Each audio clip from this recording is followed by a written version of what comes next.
अमीन साहब देखिए, मैं दर्शकों को याद दिला दूं, आज भी अगर जेनजी वाले हैं तो एक गाना आया था, वो लड़की आंख मारे, आया ना, तो उसमें अमीन साहब, हाँ, तो उसमें बीच में अमीन सयानी की आवाज है, ऊपर चले या नीचे चले, तो जो और संगीत सीढ़ी पर आज 5वें पायदान पर जो है वो पिछले हफ्ते 6ठे पायदान पर थी। सुनिए ये गीत बिना का गीत माला में इस हफ्ते सुन साहिबा सुन, ऐसे आता था। और अमीन सयानी यार, और ये साप्ताहिक कार्यक्रम था, साप्ताहिक कार्यक्रम बुधवार को आता था शाम में।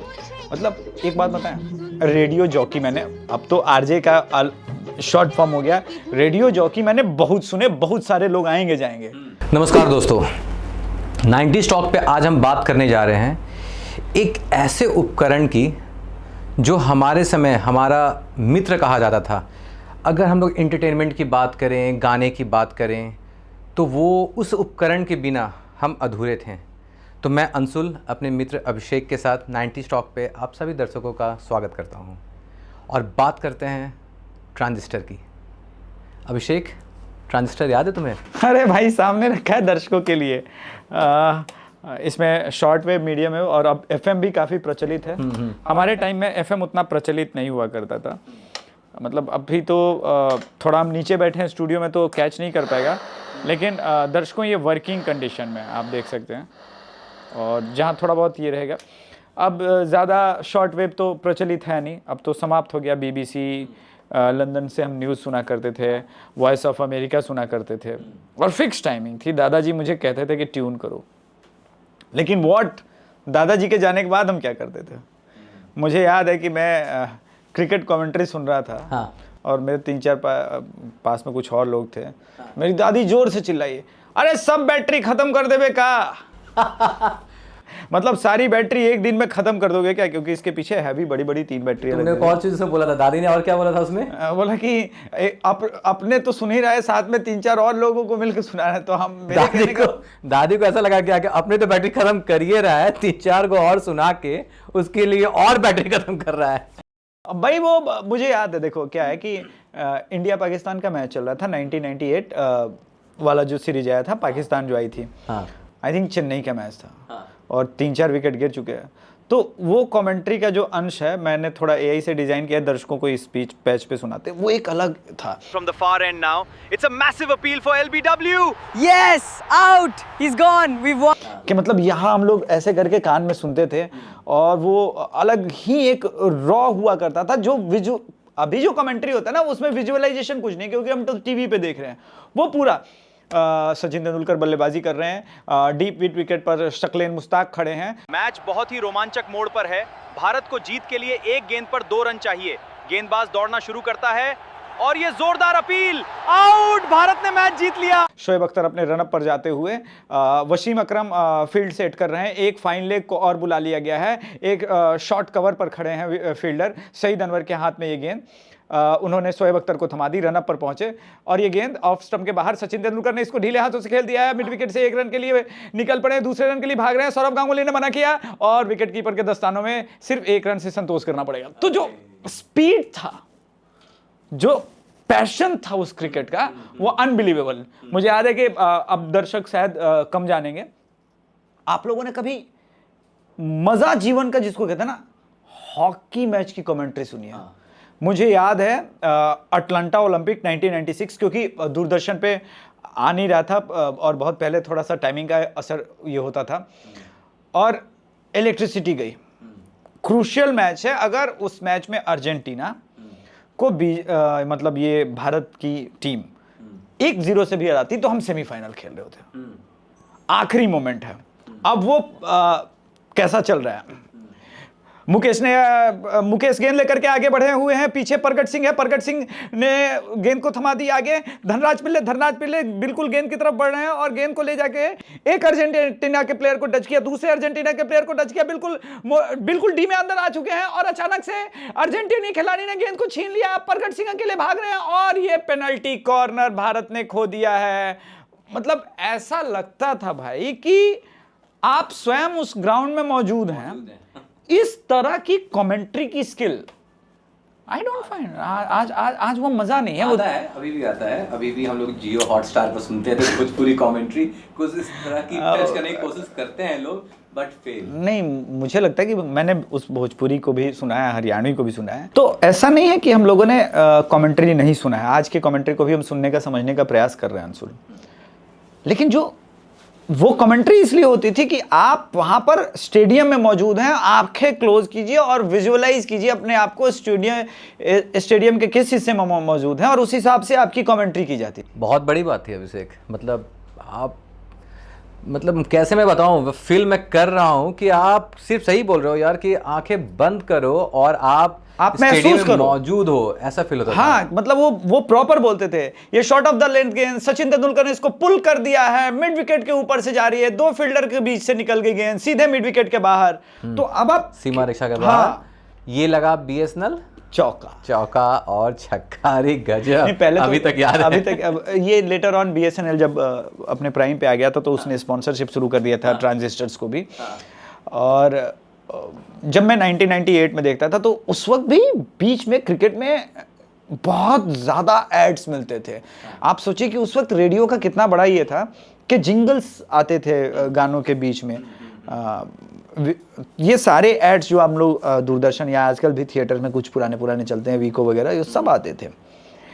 लेकिन इसी दौरान जो हमारा, आपने कहा कि म्यूज़िक का भी एक साधन था यही। एक चीज़ और मैं ऐड करूंगा, वो तुम जो बोल रहा है ना, क्रिकेट के बात कर रहा है ना, शहरों में तो चलो ठीक है टेलीविज़न मिल जाता था, गाँव में रहने वाले लोगों के लिए एकमात्र साथी था जो क्रिकेट कमेंट्री सुनने के लिए, वो था सिर्फ ट्रांजिस्टर। भाई हम तो शहर में थे, फिर भी टेस्ट क्रिकेट तो 1994 के बाद दूरदर्शन पे आता नहीं था ना। नहीं, टेस्ट तो आता ही नहीं। टेस्ट क्रिकेट तो यहीं सुनना था। इंडिया ऑस्ट्रेलिया का जो प्राइम सीरीज है जिसमें सचिन तेंदुलकर और शेन वॉर्न की जो बात होती है, वो लेगेसी वाली, वो तो हमने इसी पे सुनी। और इसमें भी ऐसा था ना कि हम एक आदमी नहीं सुनता था, एक आदमी ट्रांजिस्टर, 4-5 आदमी लगे पड़े हैं सुनने में, वो सुन के फिर वहां पे कमेंट्री हो रही है, फिर वहां पे हो रहा है, फिर वहां पे पीछे से बातें चल रही हैं। इसी ट्रांजिस्टर ने तो सचिन तेंदुलकर को सचिन तेंदुलकर बनाया है। सही कह रहे हो। क्योंकि पहला प्रश्न आता था सामने, कितना रन हुआ है। हाँ। नहीं, पहला प्रश्न था कौन बैटिंग कर रहा है। हाँ, न तेंदुलकर हुआ कितना मरलस। हाँ, इंडिया बैटिंग कर रहा है, कितना रन हुआ है। हाँ। तो 1 विकेट खो के 81 रन, सचिन खेल रहा है। अगला प्रश्न है, सचिन खेला था कि नहीं खेला था, मतलब आउट तो नहीं हुआ है ना, सचिन अभी खेल रहा है। कितना रन बनी लस? 60 रन बना के खेल रहा है। अरे जीत जाएगा, मैच जीत जाएगा, 60 रन बना दिया ना सचिन, अब इंडिया पूरा अच्छे से बैटिंग करेगा, इतना भरोसा था। और अगला प्रश्न अगर ऐसे ही कि सचिन आउट, अब क्या बंद कीजिए, अब क्या सुनना रह गया, कहानी खत्म हो गई। तो इस ट्रांजिस्टर का इतना वेटेज था। दर्शकों एक बात बताऊं, हमारे तरफ जब गांव में अर्ली 90s में लोगों का शादी ब्याह होता था ना, तो साइकिल के साथ दहेज में जो चीज़ मिलती थी ना, एक पक्की चीज़, वो यही थी। 3 चीज़ थी। हाँ। एक चीज़ तुम भूल रहे हो, और एक तो ट्रांजिस्टर, एक साइकिल, एक बड़ी वाली साइकिल। हाँ। और एक और क्या, HMT की घड़ी। HMT, मतलब वो तो एक अलग चीज चाहिए ही चाहिए। HMT की घड़ी का तो एक वो अलग एपिसोड हो जाएगा उस पे कि 90s में जो चीज़ अब नहीं एग्जिस्ट करती। हाँ।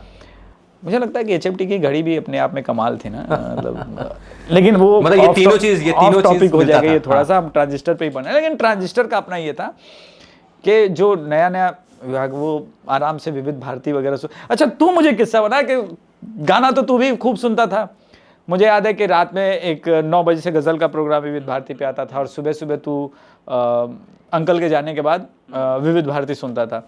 बहुत सारे हेलो फरमाइश प्रोग्राम था, बहुत हेलो फरमाइश था, हम लोगों ने साथ में बैठ के सुना है। जयमाला कार्यक्रम जो सैनिक भाइयों के लिए कार्यक्रम था। चिट्ठियां वास्तव में सैनिक भाई लिखते थे, और चिट्ठियां लिखते थे, और उसमें क्या था कि सैनिक भाइयों का जब नाम लिया जाता था तो उसके लिए वो मतलब इंटरेस्टेड रहते थे, सुनने के लिए बेकरार रहते थे कि मेरा नाम आया कि नहीं। सही बात। एक मूवी में इसका दृश्य भी है, शायद माँ तुझे सलाम में इसका दृश्य भी है, जब उनका ट्रांजिस्टर में उस सैनिक का नाम आता है, वो बंकर से बाहर आके, वो क्योंकि बंकर में तो आवाज़ आएगी नहीं, तो बंकर से बाहर आके वो सुनता है। वहाँ पे एक दृश्य भी है, काफ़ी मार्मिक दृश्य है, मैं उसका भी जिक्र नहीं करूँगा।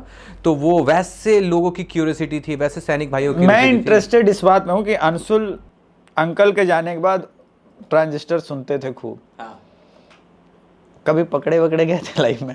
मैं इसको अपने पे नहीं लेता हूँ। डर तो मुझे भी था। मैं इसको अपने पे नहीं लेता हूँ। मैं एक और किस्सा सुनाता हूँ, सही किस्सा है ये। बात है एक मतलब मोहल्ले के एक हमारे अंकल थे, उनकी बात मैं बता रहा हूँ। 68-69 की बात है। 69 की बात है। अंकल अभी रिटायर हो चुके हैं, बहुत बड़े पोस्ट से रिटायर हो चुके हैं। तो वो अभी मेरे को कहानी सुना रहे थे कि हुआ क्या था कि आपको पता ही है कि जब भी ऐसा कुछ भी जब कोई बच्चे जो छोटे होते हैं, वो 9th में थे अंकल, तो मोहल्ले के कुछ लोग होते हैं जो बताते हैं उनके पेरेंट्स को, बोलते हैं कि अरे देखना बच्चे को थोड़ा संभाल के रखना। तो एक ऐसे ही एक उनके पिताजी के एक मित्र ने उनको बोला कि अपने बच्चे को संभाल के रखिए, क्योंकि ट्रांजिस्टर बहुत सुनता है और उस पर ना गाना वाना सुनता है। अब सोचिए दोस्तों, हम आजकल अपने बच्चों को मोबाइल नहीं छुड़वा पा रहे हैं, उस समय वो गाना सुनते थे ट्रांजिस्टर पे, इस पे बवाल हो गया। तो फिर बाबा आए, बाबा पूछे अंकल से का मतलब क्या काम है, कुछ काम धाम है कि नहीं है, पढ़ना लिखना है कि नहीं, पढ़ना लिखना है कि नहीं है, खाली यही सुनना है। रेडियो सिलोन था गाना सुनने का, जिसमें बिना का गीत माला चलती थी और एक विविध भारती का प्रोग्राम। रेडियो सिलोन से मैं बताता हूँ, रेडियो सिलोन क्या था कि श्रीलंका का एक था रेडियो था, उसमें ना काउंटडाउन चलते थे। अंकल ही ने मेरे को बताया, उसमें काउंटडाउन ऐसे थे कि 25 सप्ताह तक जो गाना एग्जिस्ट कर जाता था, मतलब उसमें चल जाता था, वो बिना का सरताज बन जाता था। बिना का सरताज बनता था। अरे मुझे याद है 94 तक ये चला है। हाँ 94 तक चला है, 94 तक। उनके कौन थे वो? अमीन साहब। देखिए मैं दर्शकों को याद दिला दूं, आज भी अगर जेनजी वाले हैं तो एक गाना आया था, वो लड़की आंख मारे, आया ना, तो उसमें अमीन साहब, हाँ, तो उसमें बीच में अमीन सयानी की आवाज है ना, ऊपर चले या नीचे चले, तो जो और संगीत सीढ़ी पर आज 5वें पायदान पर जो है, वो पिछले हफ्ते 6ठे पायदान पर थी। वही लता मंगेशकर की सुरीली आवाज में सुनिए ये गीत, बिना का गीत माला में इस हफ्ते सुन साहिबा सुन। हाँ। ऐसे आता था। और अमीन सयानी यार, और ये साप्ताहिक कार्यक्रम था, साप्ताहिक कार्यक्रम बुधवार को आता था शाम में। मतलब एक बात बताएं, रेडियो जॉकी मैंने, अब तो आरजे का शॉर्ट फॉर्म हो गया, रेडियो जॉकी मैंने बहुत सुने, बहुत सारे लोग आएंगे जाएंगे, पर भाई जो अमीन सयानी था ना, अलग क्लास था। मुझे याद है एक मैंने कैसेट खरीदी थी, तो क्योंकि अब बिना का गीत माला बाद में बंद हो गया था, तो उसकी कैसेट्स आने लगी थी। फिर वो अमीन सयानी साहब विविध भारती पे चले गए थे, फिर वो तो बहुत बार, हाँ, तो 94-95 कैसेट्स आने लगे थे। तो वो बिना का गीत माला का कैसेट था, तो उसमें एक गाना था किशोर कुमार का, छेड़ो ना मेरी जुल्फों को। तो उसमें उनका जो आरजे का स्टाइल है, मैं दर्शकों के साथ साझा करता हूँ। और इठलाते बल खाते किशोर कुमार अपने अंदाज में इस गीत को गा रहे हैं। वो गीत जो पिछली बार पायदान नंबर 6 पर था, वो इस बार पायदान नंबर 2 पर है और बिना का सरताज बनने के करीब है, क्योंकि पिछले 5 हफ्तों से ये लगातार टिका हुआ है।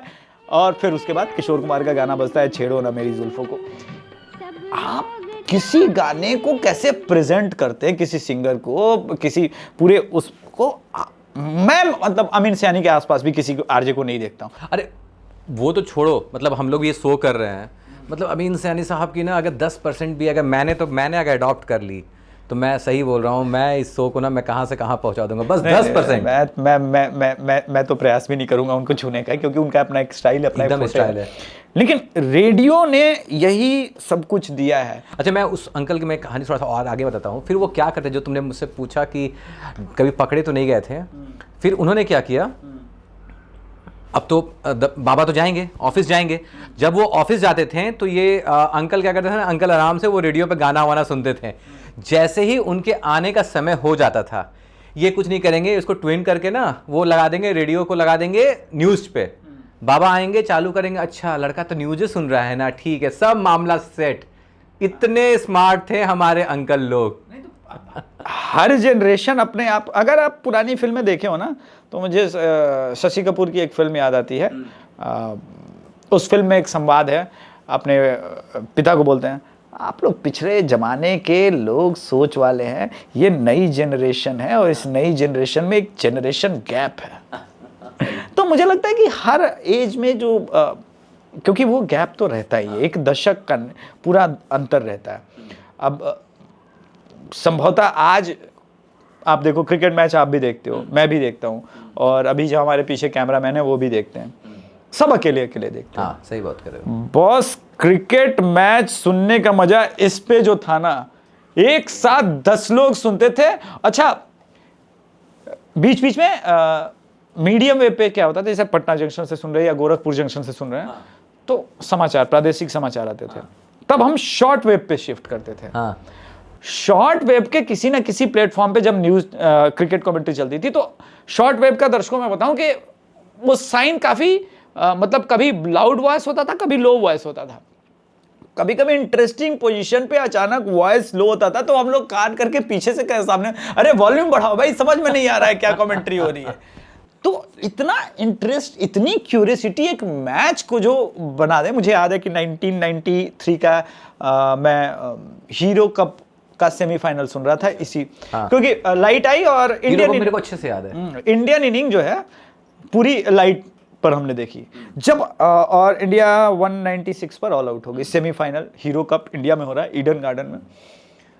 और जब अफ्रीका इनिंग शुरू हुई, तो पहली 6 गेंद को छोड़ करके मैंने आखिर के ओवर से पहले तक पूरी इनिंग रेडियो पे सुनी। अब सोचो कलेजे का ये लड़का कितना मजबूत होगा, 10 वर्षीय है, क्योंकि हम लोग कम आयु वाले हमेशा पॉजिटिव रहते हैं, अरे जीत जाएंगे, और सामने वाला लोग कहता है बस फिर सेमीफाइनल में हार रहे हैं। एक्सपीरियंस मैटर करता था हम लोग तो नए लड़के भाई, अरे नहीं इंडिया का भी बॉलिंग ठीक है, ऑप्टिमिस्टिक रहते हैं, जीत सकते हैं, इंडिया में खेलने जीत सकते हैं। तो मुझे याद है कि उस वक्त एंड्रयू हडसन वगैरह लोग ओपन करते थे, डेविड कलिनन ये सब प्लेयर थे, हैंसी क्रोनिया थे। तो जब विकेट गिरने लगी, एक समय ऐसा आया कि जेन्युइनली वो लोग भी बिलीव करने लगे कि इंडिया मैच जीत सकती है। और उस समय हर गेंद हर रन पे जी करता था ट्रांजिस्टर तोड़ दें, ये कैसी फील्डिंग हो रही है, कैसे छूट रहा है। तो वो जो एक आपको रेडियो स्टेडियम में पहुंचाता था, अब आप टीवी पर अकेले हॉटस्टार पर मैच देख के भी स्टेडियम में नहीं होते। आपने फील किया कभी कि अब आप टीवी पर मैच देख रहे हैं HD क्वालिटी में, 4K क्वालिटी में, लेकिन अंशुल हम लोग स्टेडियम में नहीं होते। कैसे रहेगा? देखो आप तब टीवी मैच देख रहे हो, आप अपने मोबाइल पर देखते हो, टीवी मैच देखने के दरमियान अपने मोबाइल पर कितने बार स्क्रॉल कर लेते हो? बहुत बार। नहीं होता है दोस्त, अब वो चीज़ आ ही नहीं पा रही है। याद करो ना, आप लोग भी वही काम कर रहे होगे, याद कर लो पहले क्या करते थे। चीज़ें बहुत चेंज हो चुकी है, हम लोग बहुत चेंज हो चुके हैं। मुझे लगता है कि कभी कभी मेरे मन में, दर्शकों बुरा मत मानिएगा, मैं ऐसा नहीं कि पुराने ज़माने की बात, मुझे कभी कभी लगता है ना कि 2004-5 में विज्ञान को थम जाना चाहिए था। एक दूसरे के साथ कनेक्शन नहीं हो पाता। मैं सच बता रहा हूँ, हम लोगों ने स्ट्रिक्ट रूल बना दिया अब डाइनिंग टेबल पे, कोई मोबाइल का प्रयोग भोजन करते समय नहीं करेगा। ये क्या बात हुई भाई, मम्मी पापा भाई बहन सब बैठे हुए और एक अदृश्य दीवार है, ना मम्मी पापा से बात कर रहे, ना पापा मम्मी से, ना भाई बहन से, सब अपने अपने मोबाइल में लगे हुए हैं। बड़ी बात कह दिया तुमने, अदृश्य दीवार, बड़ी बात कह दिया। तो ये जो अदृश्य दीवार अब दोस्तों के बीच में किसी है, आप अगर रेशियो उठाओगे ना, मैं इसको फैक्ट्स पे प्रूव करना चाह रहा हूं मेरे भाई, रेशियो जो बढ़ रहा है मेंटल प्रेशर का, एक दिन आएगा जब इस देश का जनरेशन फट जाएगा यार। वो छोटी छोटी बातों पर उलझने लगा है, पैनिक होने लगा है, रोड रेजेस बढ़ने लगे। इतना क्रोध लेकर के क्यों जाना कहीं? आप देख, आपको वो थार वाला इंसिडेंट अभी याद होगा। उसने बोला कि मुझे गुस्सा आ गया। आप थार चला रहे हैं, आपको किस बात का गुस्सा आया? मान लीजिए आपके ऊपर स्क्रैच हुआ, कंपनी पे करती है। मान लीजिए किसी गाड़ी का किसी स्कूटी के साथ ये होता है, चोट दोनों को आई, किसी को कम किसी को ज्यादा। तो पहले क्या होता था, 10 लोग उठाने जाते थे। अब जानते हो क्या हो रहा है? 10 लोग अपना अपना मोबाइल लेके वीडियो बनाते हैं।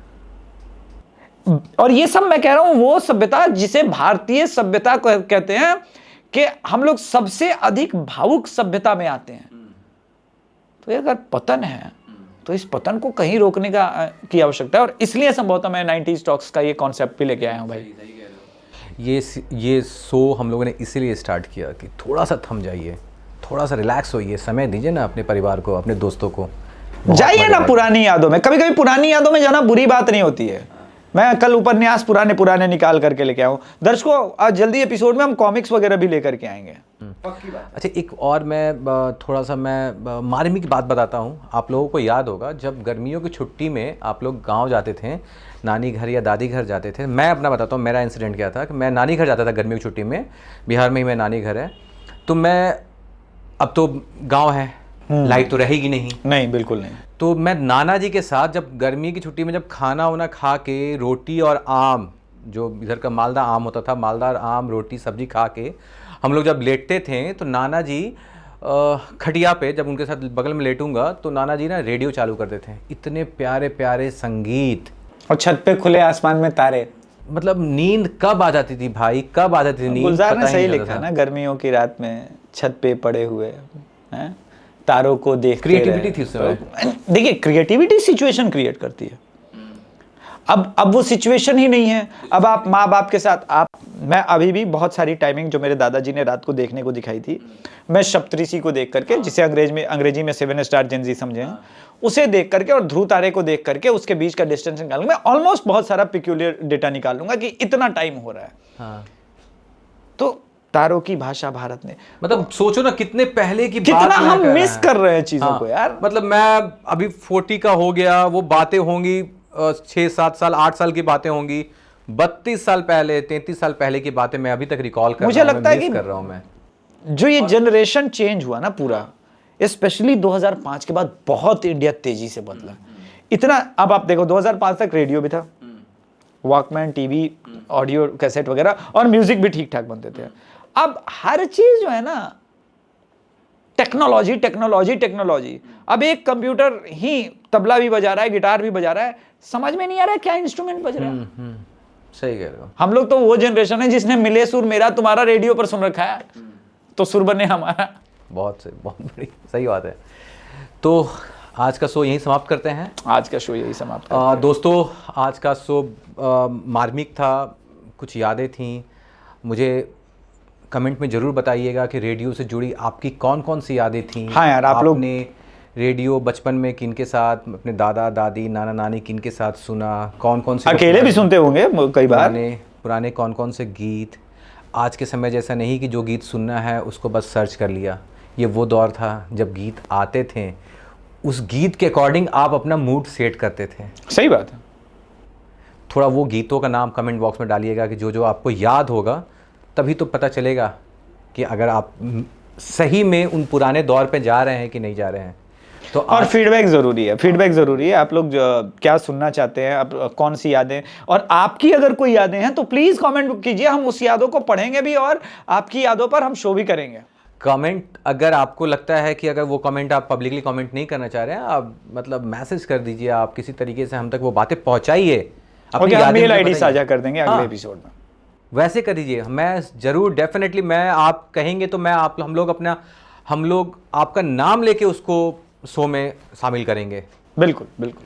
तो मिलते हैं अगले एपिसोड में। अगले एपिसोड में कुछ भी हो सकता है, कोई पुराने गीत, कोई पुराने कैसेट्स, कोई पुराने सीरियल, कोई पुराने मूवी, किसी चीज़ का हम रिव्यू कर सकते हैं। हम कुछ भी कर सकते हैं 90s वाले, और हम इंजीनियर हैं, हम कुछ भी कर सकते हैं। तो आज के लिए यह बस इजाज़त दीजिए हमें। नमस्ते।